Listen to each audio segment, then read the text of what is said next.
This is actually part 3 of my series on the Crusades. If you haven't watched 1 through 3, you will be a little bit, sorry, this is part 4 of my series on the Crusades. No, it is part 3. Can't even remember. 1, 2, 3. It's part 4. This is part 4 of my series on the Crusades. I have it labeled 2 different ways because Salah ad-Din is part 3, and Salah ad-Din is such an amazing leader that I actually also called that talk Salah ad-Din part 1. So this is Salah ad-Din part 2. If you haven't watched the other episodes in this series, you will be a little lost because I don't want to restart, but I will do a little bit just to sort of reset the stage. And, you know, I guess you can always go back and watch one of the earlier parts to make it make more sense. So let me set the stage. So 1095, Alexius Comnenus, the Roman emperor, goes to Rome and asks the Pope for help because he's getting hammered fighting the Seljuk Empire. The Seljuk Empire has been slowly advancing in Anatolia, taking away land from the Romans.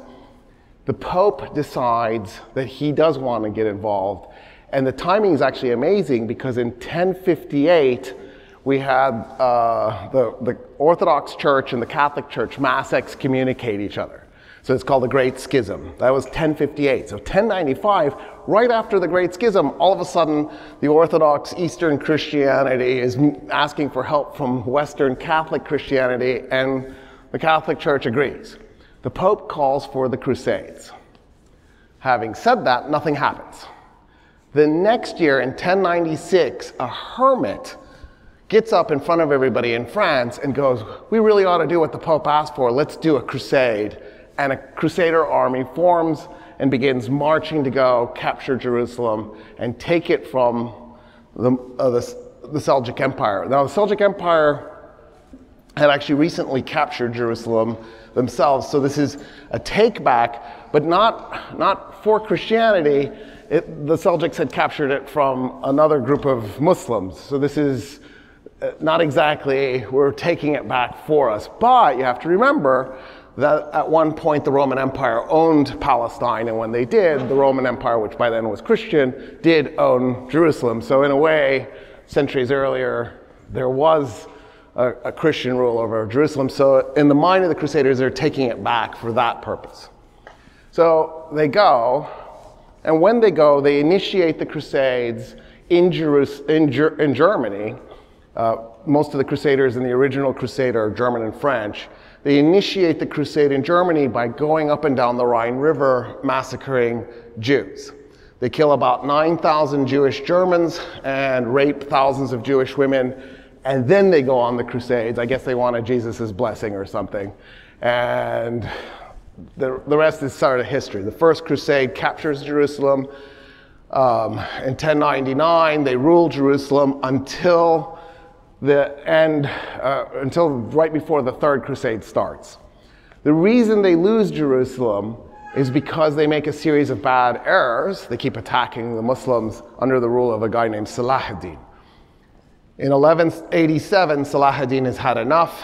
He causes the Crusaders to fight a battle called the Battle of Hattin, and he defeats the Crusader army. He then goes to Jerusalem, and he forces the Crusaders to surrender in 1187.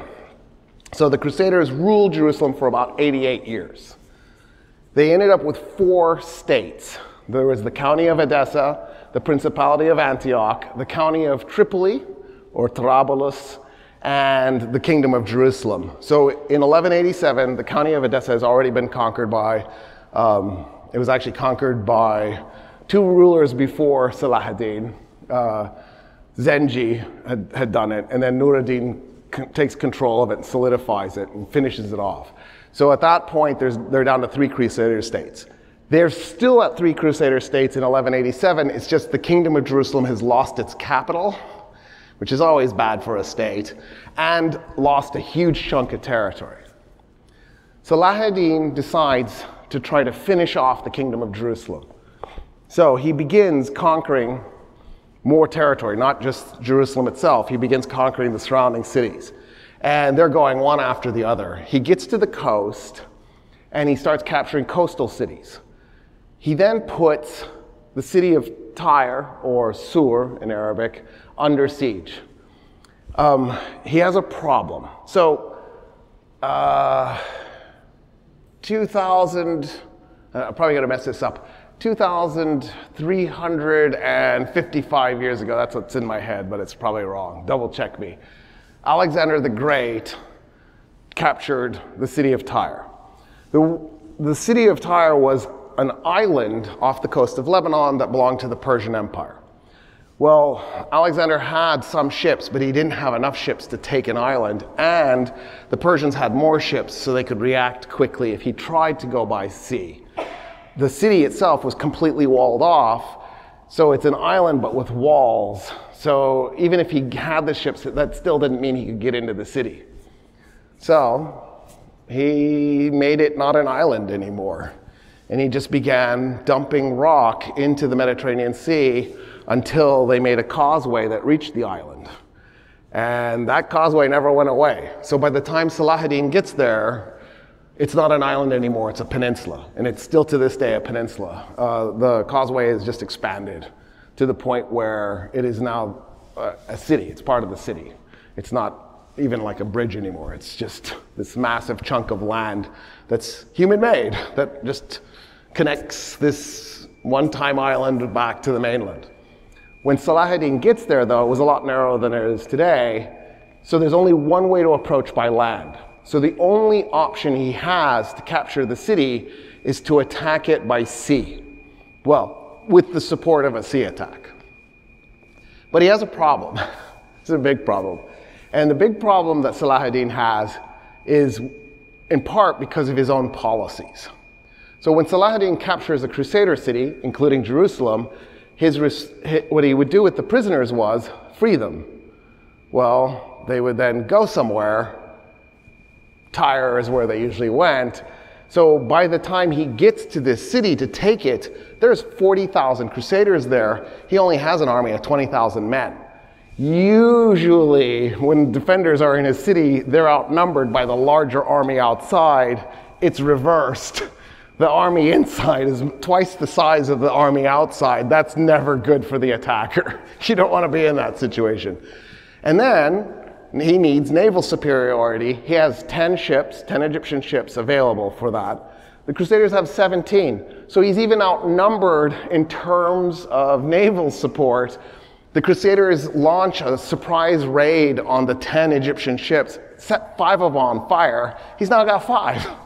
At that point, he has 0 because the 5 can't stay. 17 to 5, that's not going to work. So the 5 flee. And so now he doesn't have naval support. It's winter by the time he sets siege to the city. It's the winter of 1187. And he's trying to make the calculus, like, how do I pull this off? I don't have the troops. His generals come to him and they go, we don't want to do this. We're done. We're tired. We've been fighting for months. Because they had just finished the siege of Jerusalem a few months earlier. They'd just done the Battle of Hattin a few months before that, right? They've been at it for a long time. It's winter, it's cold, armies are hard to maintain in the field. He's trying to convince his generals they need to stay. They say, no, we're done. And he goes, all right, fine. He disbands half the army, takes the remaining half of the army, and then goes up and down the coast capturing cities. By the time he's done capturing cities, sometime around 1189, he's captured all of them, except 4. Well, it's a little bit more than 4. 4 major cities. He didn't capture Tyre, Sur. He never got it. He didn't capture Tripoli, so the county of Tripoli is still intact. And he didn't take Antioch or the surrounding territory around Antioch or Antioch's port city, because Antioch is inland. Seleucia Perea is the port city. He didn't capture that either. So the Crusaders still have 3 port cities and then Antioch. That's it. That's what their state has been reduced, or their 3 states have been reduced to. So Saladin in 1189 is thinking, I've basically won, right? Because the Crusader states are now reduced to basically 3 city-states. But the Pope announces a 3rd crusade. So now he's got armies coming from Europe to reinforce the Crusader states to prevent them from finally collapsing, and they have the explicit goal of retaking Jerusalem. Then something goes sideways.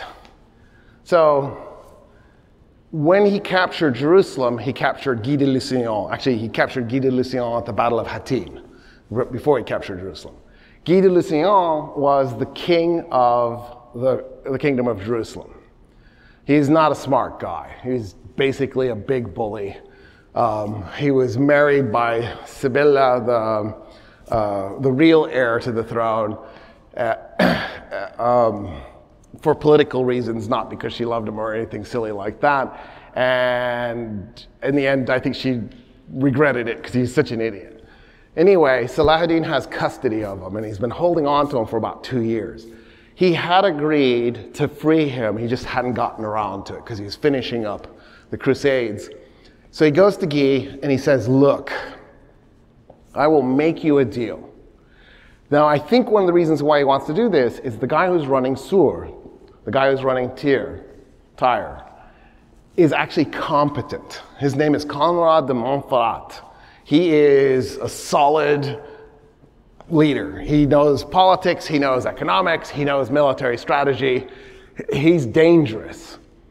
And I think what Saladin is thinking is, if I release the king of Jerusalem, he will automatically be over Conrad, and it'll bring the quality of leadership down a notch.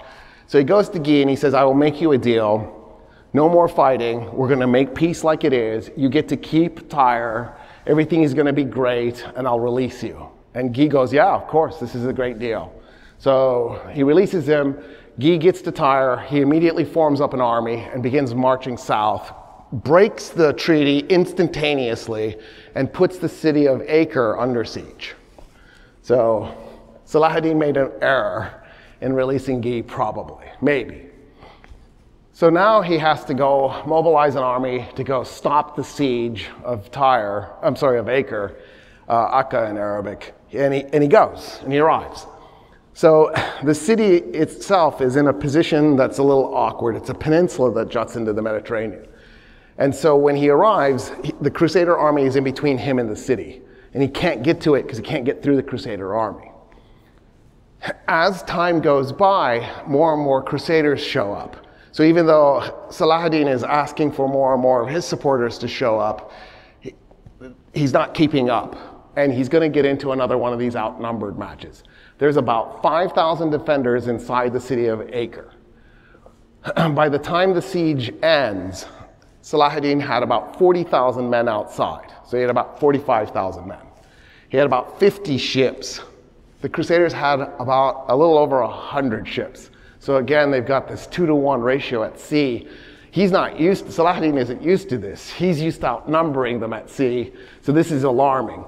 And then the Crusaders had about 60,000 men. So he's got 40,000 outside the city against 60,000. So he's outmatched again, and he can't break the siege. The Crusaders keep attacking over and over and over again.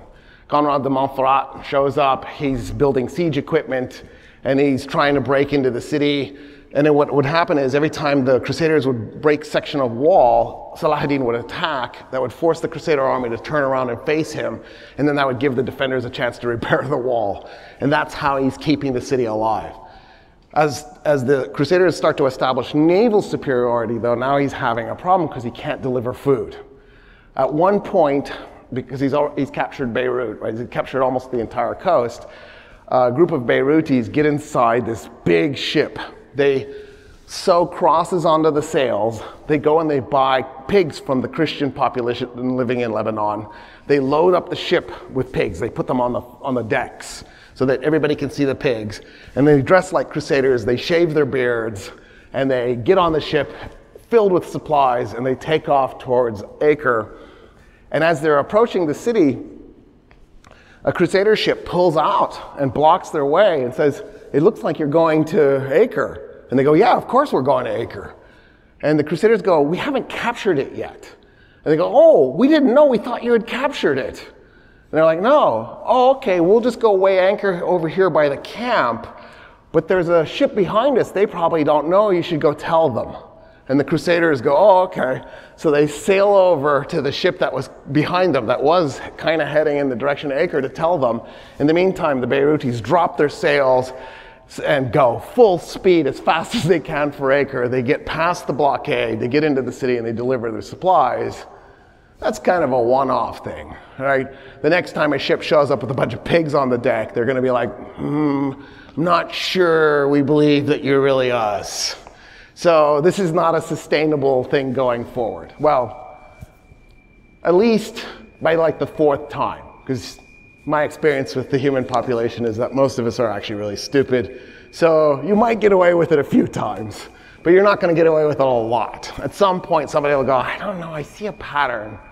We stop the ship, they tell us they're us, and then they take off for the city. I don't know. Also, what do they do with all the pigs once they got there? That's awkward. So, this is the situation. And it just got dramatically worse. The Crusaders have left Europe and they're on their way. It's 1189. There are 3 big armies coming. One is a bunch of Germans. So there are accounts from the time period that say it was like 100,000, 200,000 Germans. I don't see how there's any possibility that's true. It's probably 15,000 Germans. That's a more reasonable number. So I'm just going to go with 15. I wasn't there. I didn't count them. This is just my guess. Maybe it was 20,000. There's no way it was 100. That's too much. That German army is led by Frederick Barbarossa. Barbarossa means red beard. He actually, this will be his second crusade. He actually came on the second crusade. Now he's going to come on the third. This time he's 66, and this time he's a king. He's the Holy Roman Emperor. He is super powerful individual. This crusade is a little bit different than previous crusades, in part for one reason, it was very well organized. Frederick Barbarossa knows what he's doing. He's a brilliant logistician. He's great at leadership. He sets things up. And he does something really strange. So I told you in the first crusade, there was a massacre of the Jewish population living in the Rhine. There was also pogroms in the second crusade to initiate it. In the third crusade, there's a pogrom against the Jewish population in England. But Frederick Barbarossa goes to the Jewish population and taxes them and then declares that they're underneath imperial protection. There is an attempt to attack a Jewish German community in Mainz. When the attack starts to unfold, the emperor, the Holy Roman Emperor, has a decree shouted in the city saying, if you maim a Jew, I will maim you. If you kill a Jew, I will kill you. And the attack continues, and imperial troops show up and break the attack up. And Frederick Barbarossa doesn't allow the kind of pogrom that the previous crusades had initiated at the start. So there's a new guy in town, and he has a different approach. He doesn't go with his army, in part because he's 66. He goes by boat, and then he meets his army in Constantinople, and then they cross together, and they begin the conquest of what is today Turkey. And as they're conquering, every time the Turks put up an army, he just bats it away. These Germans are really good soldiers. I guess that's not a weird sentence to say. And they're just taking out Turkish army after Turkish army. They capture Konya, the capital, for the Sultanate of Rome, which was the name of the Turkish state in the area. It's just a disaster. In the meantime, the Armenians had a little kingdom called Little Armenia. The king, his name is Leo, sends word to Salah. So, it's time to check in a little bit on this. So the Armenians are Christian. And they had initially supported the First Crusade, at least many of them, not all of them, but many of them had. By the time that we have the Second Crusade, there were Armenians who were actively working against the Crusaders and working with the Arab, Turkish, Kurdish population to fight the Crusaders. In fact, there's even a rebellion where the daughter of the king of Jerusalem, who is herself half Armenian, rebels against her dad in the Crusader states and takes the side of the local population. So there's a history now of the Armenians going, these Crusader guys aren't our friends. So when word arrives that there's a German army coming, King Leo sends word to Salah. He goes, I need your help. Please help. We don't know what we're supposed to do when this German army arrives. Right? And you got to remember, the Armenians are Christian, they're Eastern Orthodox, they're native, and they don't see eye to eye with the Crusaders who are Catholic, but also because they've experienced a lot of abuse at the hands of the Catholics. Salah peels off some of the men that he had at Acre and sends them north to go help the Armenians fight the Germans when they arrive. And then Salah gets a break. So the German army has gotten into Armenia. It reaches a river. They need to cross the river. And there's probably like 5 accounts of what happens next. I'll just tell you like 2.5 of those. So one account is that Frederick Barbarossa is riding his horse across the river over a shallow spot, over a ford, and he falls into the river. And even though it's shallow, because he's in full armor and he's 66, he can't get up and he drowns. And then some people suggest he may have even had a heart attack, and that made it worse. Another story is that Frederick Barbarossa tells everybody, I'm going to swim the river. He takes off his armor, puts it on a horse, and tries to swim the river, has a heart attack, and drowns in the river. The third story is he decides, man, I really stink. I've been riding this horse and I've been in this armor for days. He takes off his armor, he goes into the river to bathe, has a heart attack, and drowns. I'm not sure which story is right, but I'm going to go with he had a heart attack and drowned. Like, I feel like that's the important detail that everybody seems to aim for. He's out of the picture. The German army implodes. It's a catastrophe. Thousands of Germans go, you know what? If I'm not fighting for Frederick Barbarossa, I'm not fighting. And they turn around and they just march back to Germany. In an instant, half the German army is gone. Just disintegrates.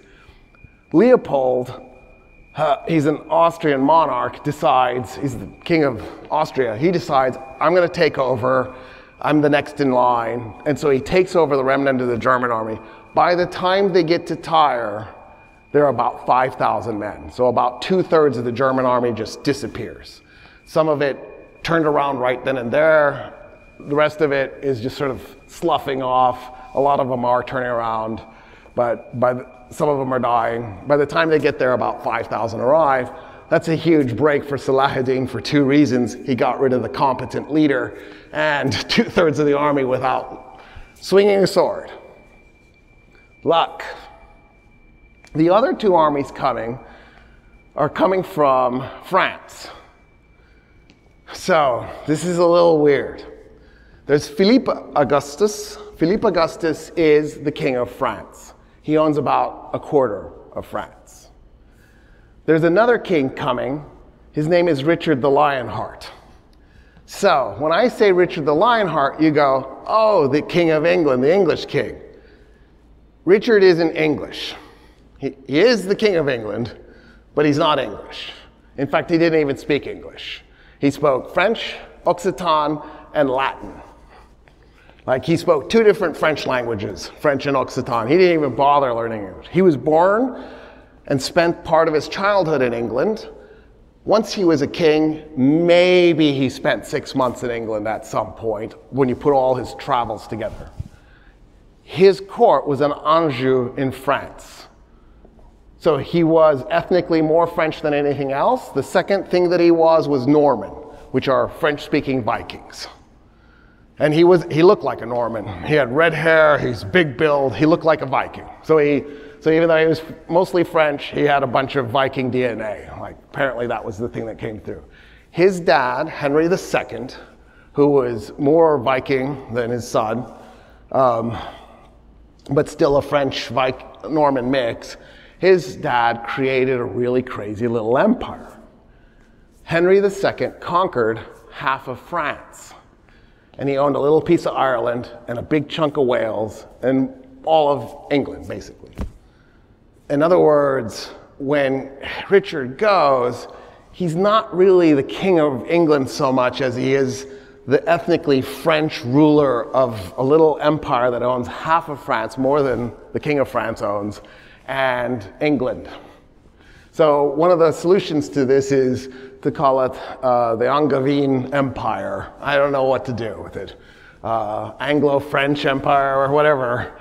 Strangely enough, that'll go away. It doesn't last very long, but it'll come back in the 100 Years' War when Henry V actually ends up reconquering France. He conquers even more than Henry II did, and he puts it back together. So there's actually 2 times in history when France and England were basically merged together. But the first time it was only half of France. And that's what this is. So when Richard and Philip are talking about going on this crusade, they have a problem. It's a big political problem. If one goes and the other stays behind, the guy who stays behind will attack the holdings of the guy who left. So either they both have to go or neither can go. So they actually have to sit down and negotiate it out. Also, to make things weird, Philip's dad's first wife is Richard's mom, Eleanor of Aquitaine. So they're not brothers, but they're cousins, not first cousins, they're like second or third cousins. They're not brothers, but they do have this weird familial connection. Eleanor of Aquitaine divorced his dad, had the marriage annulled because they were cousins, and she got the marriage accepted by the Pope, and then ended up hating his guts, and then went back and said, I want the marriage annulled. And she just drove everybody nuts until she got the annulment. And then went and married Henry II. So that's that story. It's a good story, though. Oh, Eleanor of Aquitaine led an army in the Second Crusade, just for the record. She was a commander in her own right. So they've got this history, like Richard's like, I want to go like my mom did. You know what I mean? So he goes to Philip, they work out a deal. They're both going to go, not together. They go separately, but by ship instead of by land. On the way, Richard picks up his fiancée. There's been an arrangement for him to marry a princess, so he picks her up. He goes to Sicily, where his sister has married the king of Sicily, but I don't think it was Tancred. Anyway, I'm drawing a blank. I think her husband died, so I think she's a widow, but we should double check that later. Anyway, he goes to Sicily and picks up his sister, who happens to be, by the way, his favorite sister, and he's heading off, and they're in separate ships for some reason, and they get separated at some point, and the sister and his bride-to-be, they may have gotten married in Sicily, so it might be his wife, end up in Cyprus, under the control of the ruler of Cyprus. And Richard's like, what the heck? So he decides, this is a perfect opportunity for me to do a little conquering, a little off to the side conquering. He invades Cyprus and conquers it with his army, takes it over, and then goes to Tyre. And then when he gets there, he realizes, oh, the action's in Acre, I can't wait, and he goes. But because he does a little sideshow on Cyprus, Philip has already arrived. Philip starts making trebuchets. And he's set up the trebuchets, and he's hammering Acre's walls with these trebuchets. They're basically mass drivers, right? You get this giant rock in this arm, and you swing the thing so it comes flying over. It's amazing. I know that we're working on mass driver technology. What we'll do is we'll go grab an object, probably from the asteroid belt or something, something that's mostly nickel and iron, something exciting. And we'll just put it in orbit around the Earth. And then when it's time to use this, what we'll do is we'll put it on a platform that gets it spinning. And then once we have it at the right speed, you stop the spin, and that's the vector the rock will travel. And hopefully you've aimed it correctly, and you can take out a whole city. Just, I mean, there'll be radiation. It's not clean. You're still going to get a lot of nasty from it, but it'll be a lot less than a nuke. So there'll be a crater, like there's nothing left. Like a nuke, you'll get a crater, but there'll be the little core in the middle that's left. That would be creepy to see. It'll be like, dinosaur ending event. Isn't that cool? Our idea is to take the trebuchet into outer space. So cool. How can we kill whole cities without nuking them? Like somebody sat down one day and was like, I just feel like the nuke is so old and antiquated. We should do something new and exciting. Mass drivers and rail guns. Anyway, it's good that we're spending our time figuring that out instead of how to end global warming, for example. Why would we waste our time on that? It makes no sense. Anyway, so Philip's hammering the walls of Acre. Richard shows up. He joins the siege. Richard was obsessed with Saladin. He really, really badly wants to meet him. In fact, he wants to meet him so badly that movies that portray this will make up fictional events where the two men meet. So there are some myths that float around about Saladin. They're just out of movies. Like the myths were made up in the last 100 years. And I will talk about them a little bit, just because it's kind of funny. So Richard puts out a communique saying, I really want to meet, let's talk. Saladin goes, I will not meet you until we have a deal. When we have the deal, I'll meet you to sign the deal, and then we'll break bread together, and that's the end of the conflict. Richard goes, no, let's get together to talk about the deal. Saladin's like, want nothing to do with that, which is Saladin's pattern. He did this when he had a conflict with Nur ad-Din. He just simply would avoid him at all costs. He's doing this now with Richard. So Saladin ends up sending his brother, Al-Adil, to go do the negotiating on his behalf. So Al-Adil is supposed to show up and talk to Philippe and Richard. An epidemic breaks out. So the sieging army all of a sudden is struck by this illness, and they're trying to navigate out of this. One of the people who gets sick is Sibylla, the wife of Guy de Lusignan, the queen of the kingdom of Jerusalem. She dies. I want to say it was July of 1190, Sibylla dies. So if you've seen the movie Kingdom of Heaven, it's the character that Eva Green plays. She dies of this epidemic. And I think it killed like 2 of her daughters. It's devastating. Philip and Richard get sick. They're like on their deathbed. They both survive. That's one of the fictional stories. One of the fictional stories is that Saladin, I don't know the name of the movie, but in one of the movies, Saladin disguises himself as a regular physician, goes to the Crusaders and says, I'm here to offer my services. He's pretending to be a Muslim physician. In the movie, the Crusaders let him in. He treats Richard and cures him and then sneaks back into his lines and takes command of his army. That didn't happen. But it's fun to watch it in a movie. So that's one of the meets that never took place. So they cancel meeting Al-Adil. At that point, Richard's like, let's just take Acre and then we'll talk to the Muslims. Like, we'll just go ahead and get this thing going. So the siege continues on, and it starts the second year. So that's a long siege. And the city is just running out of food. It's slowly breaking. The people inside start sending communiques to Saladin. They're like, we're down to 2,700 defenders. We're out of food. There's no way we're going to make it much longer. You need to make a deal if you're going to save us. And they start this communicating back and forth, telling Saladin they're going to surrender. Saladin doesn't know what to do. He keeps trying to do these attacks to relieve the city. The attacks can't break through because he's outnumbered. And the Crusaders are just holding their position, knowing that eventually they'll win.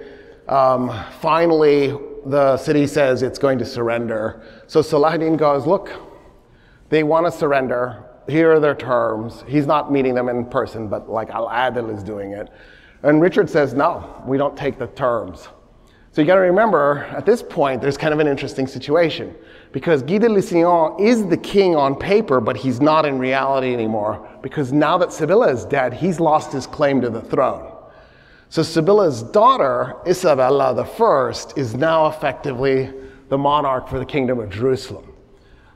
But Conrad de Montferrat, the guy that I told you was this solid leader for Tyre, he wants to be the next king, so he's trying to position himself to take over. Richard hates his guts, so Richard's trying to block this from happening. And so Richard is getting heavily involved in Crusader politics, and he's working against Conrad. And then in the meantime, they've just gotten over this epidemic, the siege is winding down. Richard has somehow found himself in a position where he's making the major decisions. He's succeeded in the politics game. So at that point, he rejects the first surrender terms. The city comes back with a second round, and he goes, okay, I accept. So they've accepted the surrender terms. They take the 2,700 men who were defending the city as hostages, and they take the 300 wives that those men had as hostages, and there's like 100 or so children. And they keep them, and they begin the process of negotiating what to do with them. They raise the flags for the Crusader states. So Richard's red and yellow lion flag goes up. Philip's blue flag with the yellow fleur-de-lis goes up. The Austrian flag goes up. The Kingdom of Jerusalem's flag, it was white with a gold cross on it, it goes up. All these flags go up. Richard walks over to the Austrian flag, tears it down, throws it in Leopold's face, and goes, we are not equals. I'm your superior. You don't get your flag put up. And Leopold's like, all right, cool. And he leaves. And he goes back to Austria. He's like, I'm out of here. I don't need you. I don't need this crusade. I'm done. At that point, Philip goes, oh, by the way, cousin, I'm also leaving. And he leaves. Now there's two stories. I think there's one that probably 3/4 of historians think is right, and there's one that 1/4 thinks is right. I want to tell both just because I kind of like the one that people don't like as much more, so why not? We don't really know. I think the general consensus is that Philippe of Flanders dies, and he didn't have an heir. Flanders was a vassal state to the Kingdom of France. France needed to be in control of it. Philip was worried that if he wasn't back in France determining who the next guy was, he'd lose control of it. So he needs to get back in time to solve this. By the way, the second story doesn't contradict the first story. It could be that they're both true. The second story is what happens in the negotiating with Salah.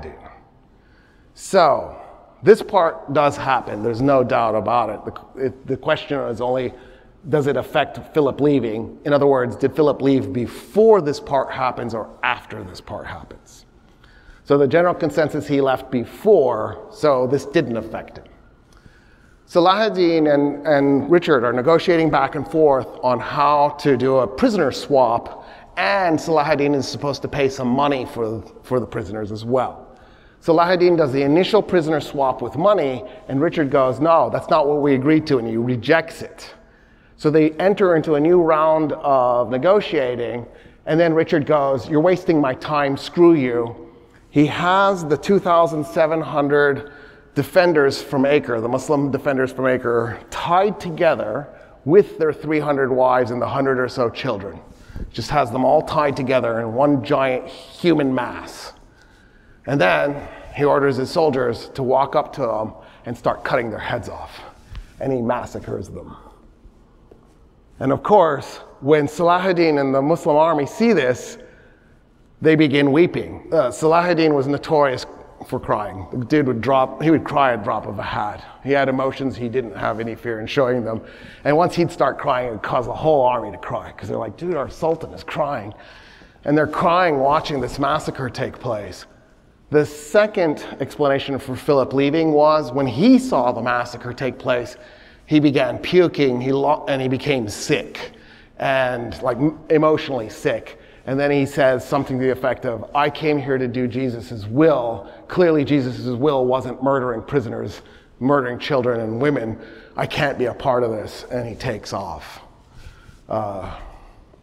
If that's true, it meant that he had a little humanity, which is weird, which is maybe the reason I like the story. Wouldn't that be cool if somebody had some humanity somewhere in these stories? Just a smidgen. Anyway, at that point, Saladin is in actually a really interesting situation. There is effectively just two leaders of the Crusades left. Conrad, who's competent, and Richard who isn't quite as smart as Conrad, but he's definitely competent enough that he's pulling off victories. One of the reasons why Richard murdered the prisoners was he didn't want to spend any more time negotiating because he wants to rebuild the Crusader state. He wants to get Jerusalem. But he thinks the only way to get Jerusalem might be to take Egypt. The conventional wisdom in the Crusader army at that time was, as long as Salah ad-Din owned Egypt, there was no path to taking Jerusalem and keeping it.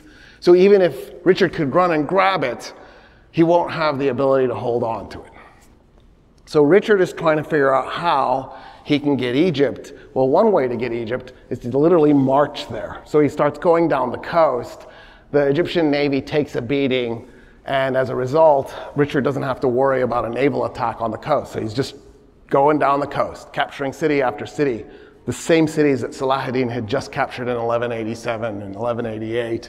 Richard is taking them back. He gets to Jaffa. Actually, before he got to Jaffa, Salah ad-Din did try to fight him. They fight the Battle of Arsuf. Salah ad-Din had probably about 25,000 men. Richard had about half that size. And Salah ad-Din attacks, and Richard beats him. Outnumbered 2-1, Richard does something that most Crusader armies couldn't do, which was beat Salah ad-Din, right? Mughizad, obviously, Salah ad-Din got defeated there. It's not the first time he's beaten, it's rare. And Richard walks away. It's not a catastrophic defeat for Salah ad-Din, but it was bad. I think he lost about 7,000 men, and Richard lost about 700 men. So it was a pretty solid rout. Salah ad-Din has to pull back to lick his wounds. Richard goes to Jaffa and he captures it. At that point, what he wants to do is continue south down the Palestine coast until he can get to Ascalon. That was considered to be the gateway to Egypt. So if you could own Ascalon, you're on the path to taking Egypt. So he goes and he puts the city under siege. Salah ad-Din forms an army and comes to try to relieve the siege. He won't. He'll fail to do that again. Salah ad-Din will capture Ascalon. Richard will capture Ascalon. Richard begins then rebuilding the fort, and he's building it to be bigger and stronger so that it'll be really hard for Salah ad-Din to take it back because he's got this eye on, I'm going to attack Egypt. He's building this thing, and he starts negotiating with Salah ad-Din again, but through his brother Al-Adil. And Richard comes up with a really interesting idea. Richard says to Al-Adil, I know how to end the Crusades, right here, right now. And by this time they have a relationship, right? Because they've been talking back and forth for like almost 2 years now, a year and a half. Richard goes, I know how to end this. And Al-Adil goes, okay, I'm all ears. We'd love for this to be replaced by peace. This sucks. We're done fighting you. Richard goes, my sister's with me. She's like my favorite sister. She's great. Any guy would be lucky to be married to her. What if you married her? And Al-Adil goes, wait, what? He goes, yeah, I have an idea. You marry my sister and you become the king of Jerusalem for the kingdom of Jerusalem. So it'll have a Muslim ruler, but a Christian queen. And then we walk away. You take control of all of Palestine. Salah ad-Din's your brother, so you'll never go to war against each other. You'll be at peace. And that's it. We're done. We don't need to fight anymore. And Al-Adil goes, yeah, that's a great idea. I'm on board. So he goes and he tells his brother, he goes, I think Richard just solved this. We're done. And Salah ad-Din's immediate thought is, this is a trick. There is no way he's serious about this. So Salah ad-Din hesitates a little bit, but he keeps talking it through with his brother because it's really obvious his brother wants Salah ad-Din to say yes. And then Salah ad-Din starts to think, okay, that might be the trick. If I say no, it puts a wedge between me and my brother. Maybe that's what he's about. And so Salah ad-Din goes, yeah, tell Richard I'm on board. You marry his sister. We'll create this Muslim-Christian kingdom of Jerusalem. So Al-Adil goes to Richard and goes, yes, we're on board. So I suspect Salah ad-Din was right. And here's why. Because Richard had never cleared it with his sister or with the Catholic Church. If he was serious, he should have cleared it with his sister and the Catholic Church first to make sure they would agree. Because then if you make the offer and then Saladin agrees, you're now in this awkward position of, oh, let me go make sure I can even do this. So he goes to the clergy, the Catholic clergy, and he tells them his plan, and they're like, no, there is no circumstance under which we're letting a Christian princess marry a Muslim man. He goes and he tells his sister, she goes, go to hell, I want nothing to do with this stupid plan of yours. She gets on a ship and she leaves for Europe. And so Saladin was right. This was totally a ruse to split him against Aladdin. At that point, Richard goes, you know what? You're such a competent ruler. Why don't you become sultan? I will back you if you lead a rebellion against your brother. And Aladdin was like, no, not interested. We're good, thanks. As time is going by, Richard begins to try to figure out how to either invade Egypt or capture Jerusalem. And he can't figure it out. He makes a maneuver, Saladin counters it. He tries to set something up, Saladin counters that. Everything he does, Saladin manages to counter it. And then a power struggle takes place. Conrad de Montferrat decides he's going to make his move to be the king, to replace Guy. And, Guy's just sitting there twiddling his thumbs with all 75 of his IQ points. And Conrad just completely outmaneuvers him every step of the way. And he's positioned himself to take over. And the way he's going to pull it off is by marrying Isabella I. So Isabella I, who is effectively the heir now for Sibylla, in part because her other daughters are dead, was Sibylla's half-sister. So Baldwin IV was her half-brother who became the king of Jerusalem before Sibylla did. He's the guy that's melting because he had leprosy. He married Sibylla off when she was 8 to Humphrey IV, Humphrey de Toron IV. And if you watch the previous lecture, there's a scene where they're at Kerak. Not Crac de Chevalier, that's a different fortress, Kerak. And I have to clarify because Crac de Chevalier's old name actually was Kerak. Why recycle names? Pick new names so you don't confuse people. Anyway, Kerak is in Jordan. Crac de Chevalier is in Syria. At Kerak, Guy de Lucyon's friend, Renaud de Chatillon, who is a complete sociopath. Like he was clearly a homicidal maniac. Like this guy could not wait to kill people. He is at his castle hosting the marriage of Isabella I when she's 8, while Saladin has brought an army up to capture Kerak, to capture Renaud de Chatillon, to punish him because he's been doing these crazy raids and just murdering random civilians. And so her stepfather, his name is Balian of Ibelin. So if you watch Kingdom of Heaven, it's Orlando Bloom. But if you watch my previous episode, I break down the actual story because the Kingdom of Heaven movie really completely derailed the Balian of Ibelin story. They completely fictionalized what happened. Anyway, Balian of Ibelin comes out and tells Saladin, hey, we're having a wedding right now. You're firing boulders into the fortress to try to weaken it. Can you not shoot at this part of Kerak? Because that's where the bride and the groom are. And we're worried they're going to get hit. And Saladin's like, really? Okay, fine. And so they actually reposition the artillery and focus on other parts of the fortress. So the wedding's going on while rocks are smashing against the fortress. That girl is the heir to the throne. Conrad marries her. He outmaneuvers everybody and becomes her second husband.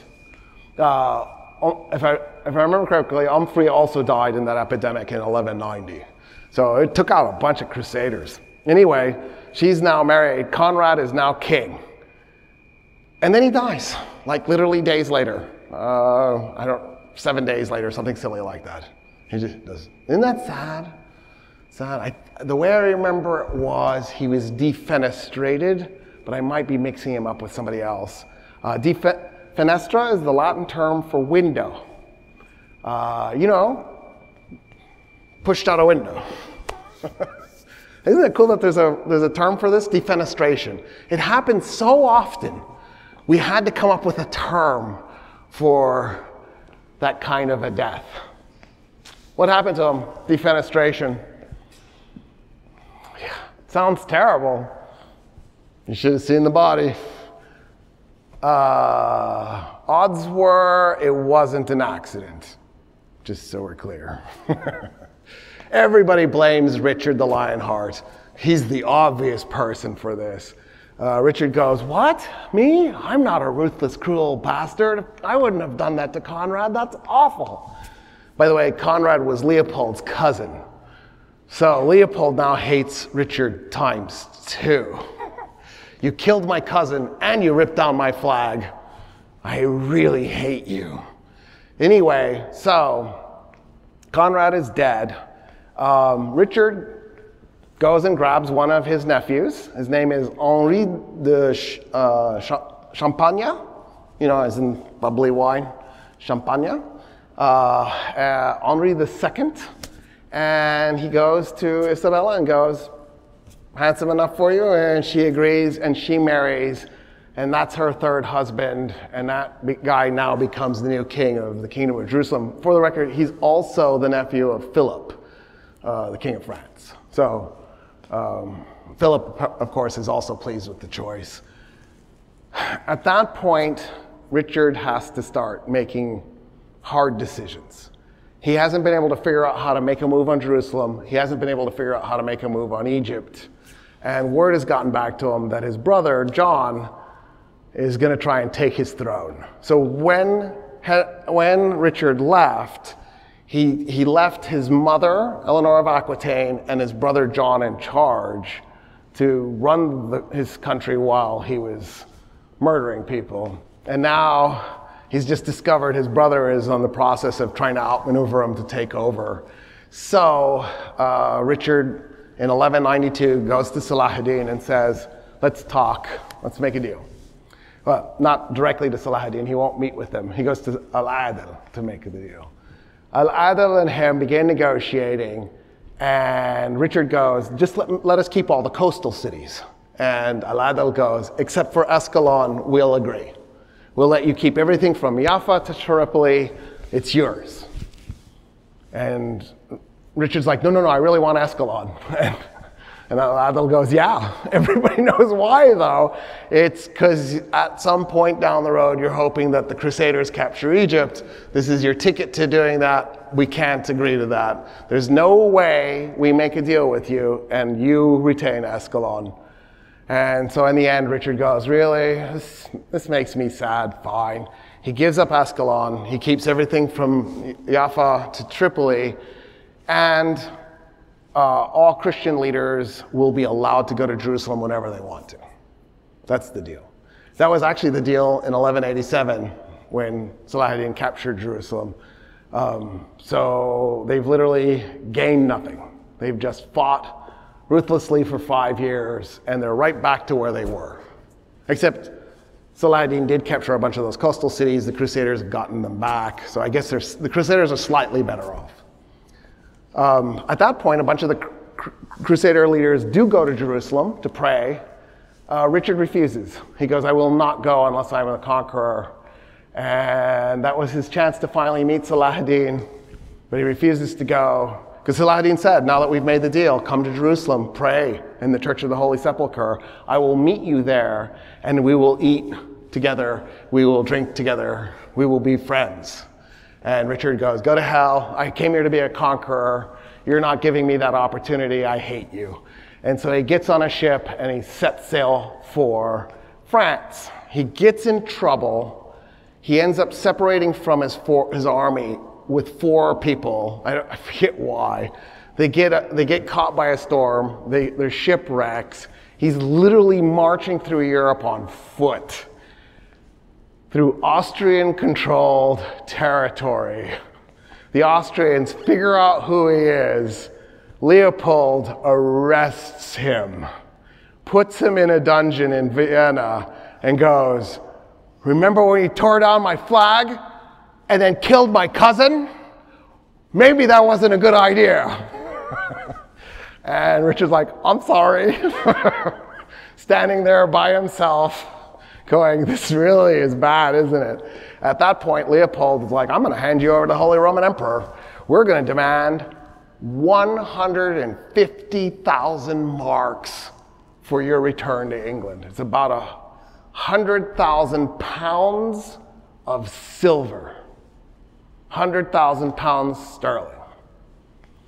And Richard's like, "Whoa, that's 3 times my kingdom's GDP, annual GDP. That's 3 years worth of GDP." And they're like, "Yep, hand it over." So Eleanor goes out of her way to start collecting the money. She taxes the hell out of the French and English nobility. She's like, it's like a quarter of their wealth just taken from them instantaneously to try to get this 100,000 pounds of silver. In the meantime, Philip and John also work on their own funds. They come up with 80,000 pounds to try to convince the Germans to keep Richard. And the Germans are like, 100,000, 80,000, we'll take the 100. And so Eleanor gets her son released. He then makes his way back to France, to his holdings in France. He forms up an army and he goes to war against his brother and Philip. He manages to beat the crap out of John. He successfully invades England. He's got John cornered and John surrenders. And he goes, "I forgive you, you're my brother." And they hug and they kiss and they're back to normal. I think that's from his childhood. And the reason I'm saying that is because whenever Eleanor would have an argument with Henry II, she'd field an army. And then Henry would be like, "What are you doing? You're my wife." And she's like, "Fight me." And so he'd have to field an army and they'd be out in the battlefield slugging it out. And then the brothers would take sides. And Richard really liked his mom, so he was frequently on his mom's side, and John would frequently be on his dad's side. It was a mess. So I just think he was like, this is just normal. This is what families do. We go to war against each other. And so he forgives John. He's recoronated. He becomes king a second time. It's to wash away the hostage period. And he's not done with Philip. He's furious at Philip. So he actually takes an army and starts going to war with Philip. One of the reasons he does this is because Philip had actually taken a lot of the territory in France. But the other reason was he felt betrayed because Philip had tried to pay 80,000 pounds so that John could stay king. And he's fighting, and in 1199, they've been fighting for years now in France, basically 5 years, because he gets released from captivity in 1194. A kid with a crossbow walks up and shoots Richard the Lionheart in the shoulder. He gets gangrene and it kills him.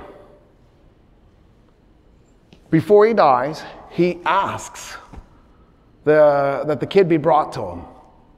So they bring the kid. He's like, 10-year-old boy or something. And so the saying is, the lion was killed by the ant. Right? This little punk with a crossbow zaps this guy, this warrior from hell.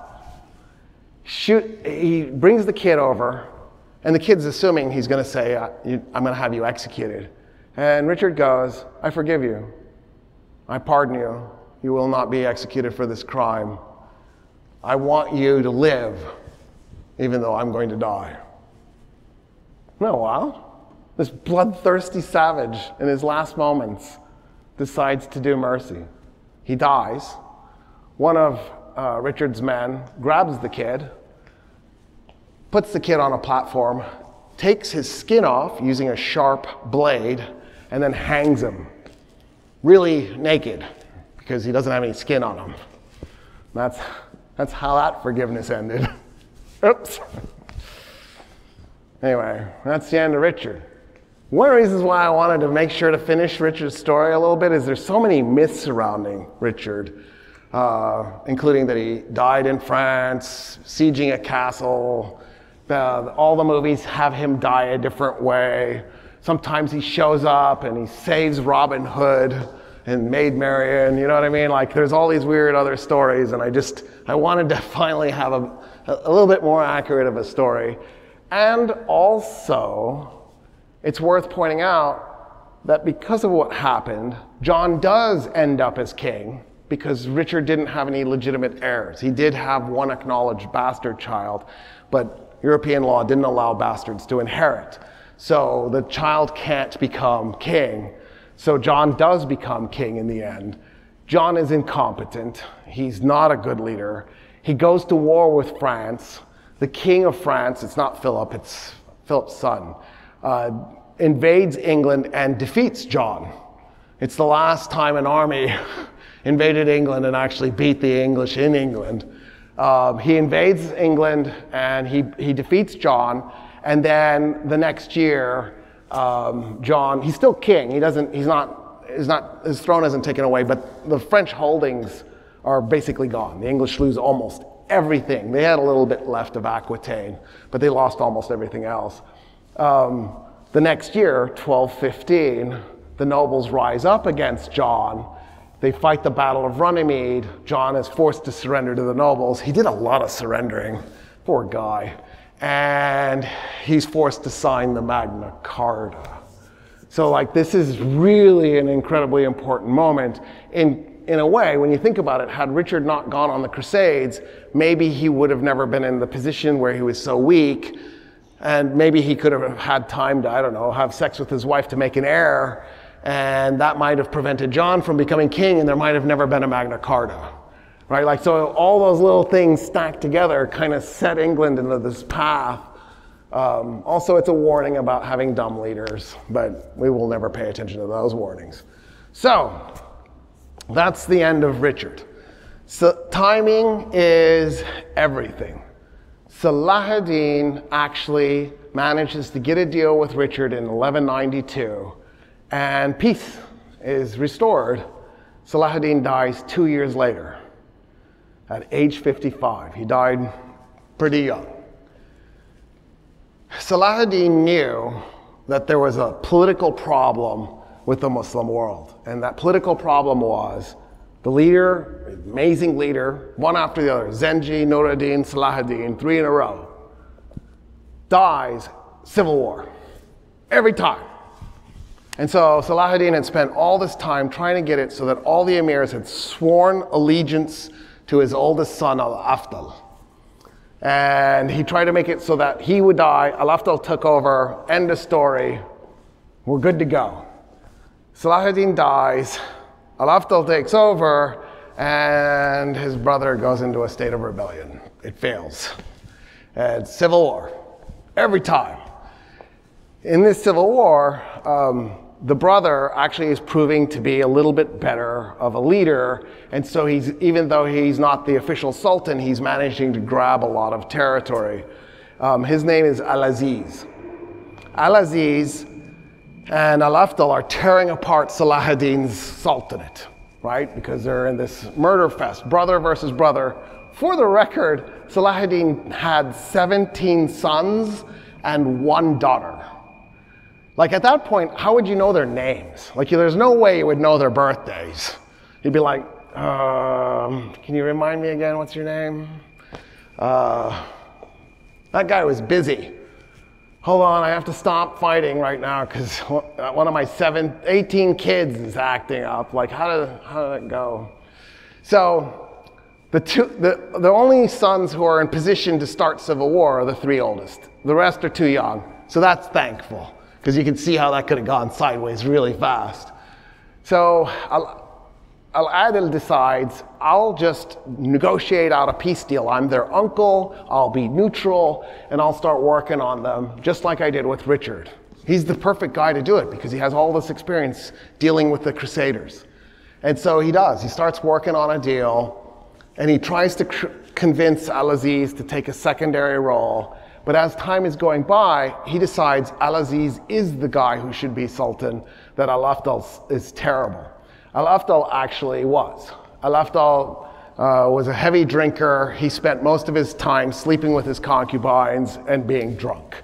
He really just wasn't the guy that you wanted to be in charge. Zengi had been a really big drinker, but he was also a good killer, and he was great in combat. Some judgment errors that caused him to die. But other than that, he was a really solid, other than being an alcoholic, he was a really solid leader. The alcoholism killed Zengi. I've said it before in a previous, but it's worth saying it again. So Zengi's drunk out of his mind. He passes out. He wakes up in the middle of his hangover drunk, and he sees his slave drinking wine out of his goblet.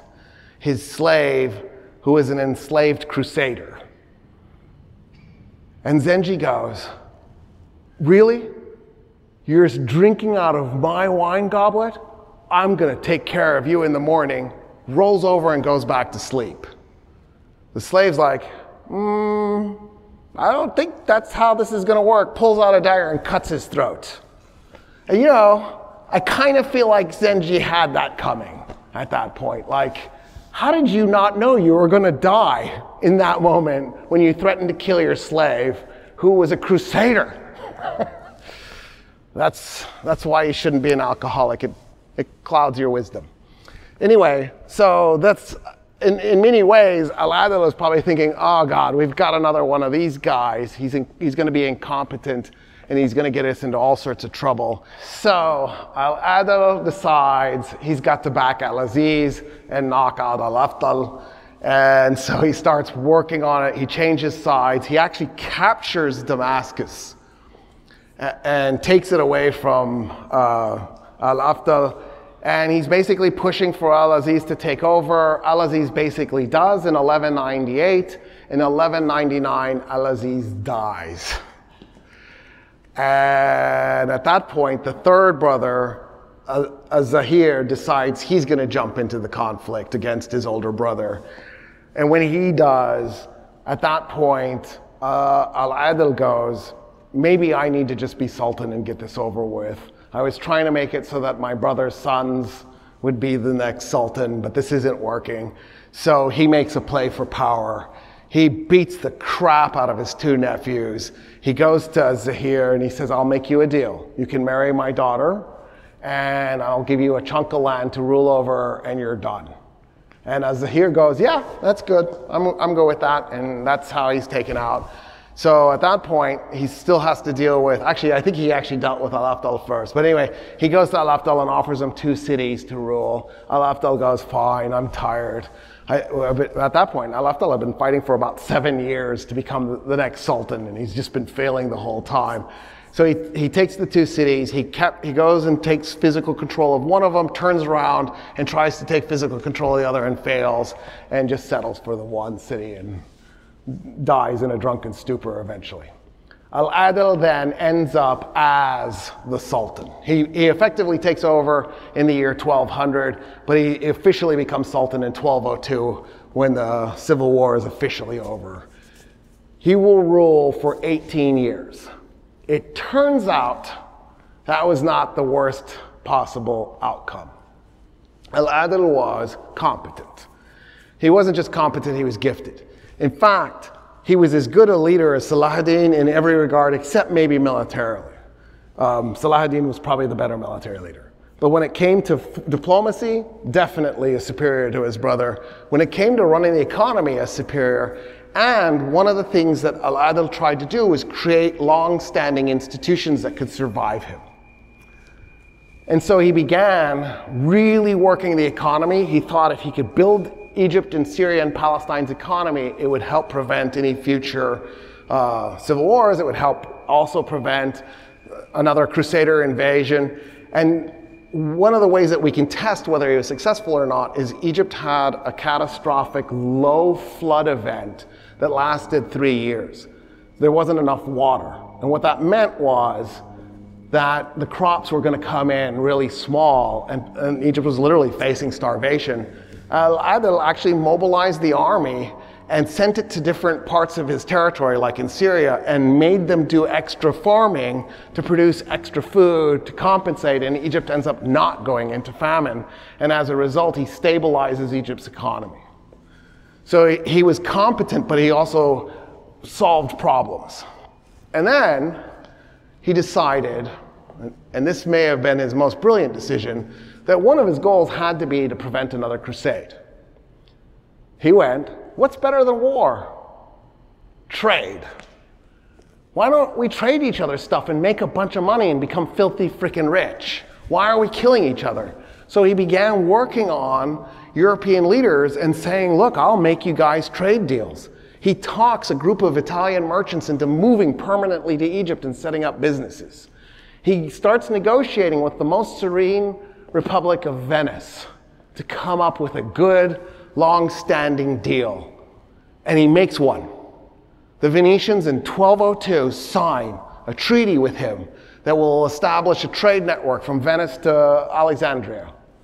And the Venetians are going to make crazy money off of this, and he's going to make crazy money off of this. He makes deals with the Crusader states to trade, and they sign on.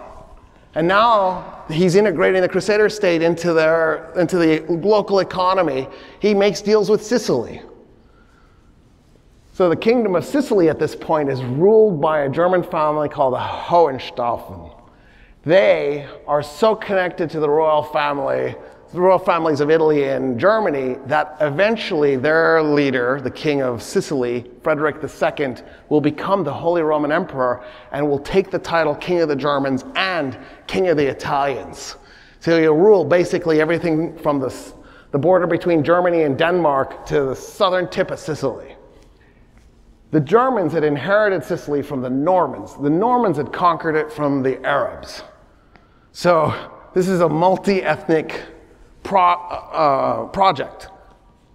When Frederick II takes over, he has Jewish and Arab bureaucrats in his government. When they minted coins, they minted one side in Latin, the other side in Arabic.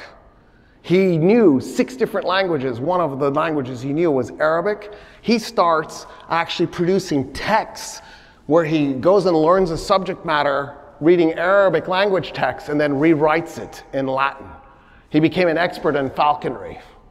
He was, in and of his own right, an intellect, raised in this mixed Italian, Greek, Arab, Norman, German culture of Sicily. And so there's this really strange effect that all of these interactions are having, that the trade is having. It's actually slowly bringing the Mediterranean together, and Al-Adil is right there at the center of all of this, making it work. But, because you know there's a but coming, that didn't mean that all Europeans were on board. There will be multiple raids. There's more than one occasion where a Crusader army will attack. It's not a full-fledged crusade. It's not an official crusade sent by the Pope. And every time, Al-Adil just easily knocks it aside. Like it turns into a bunch of nothing. But there's another but. The other but is the Venetians.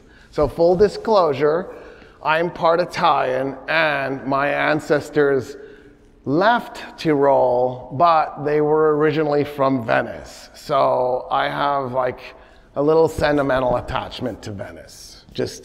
I just wanted to get that out there, just so that you know my bias is going to come through right now. So the Venetians are backstabbing little bastards. At the same time, they're signing the deal with Al-Adil, literally 1202, same year. They're also signing a deal with the Crusaders to bring another Crusader army against Al-Adil's Sultanate. Isn't that amazing? No? Anyway, I think it's beautiful. So, the Doge, the Duke of Venice, his name is Enrico Dandolo. Enrico Dandolo is 95 years old.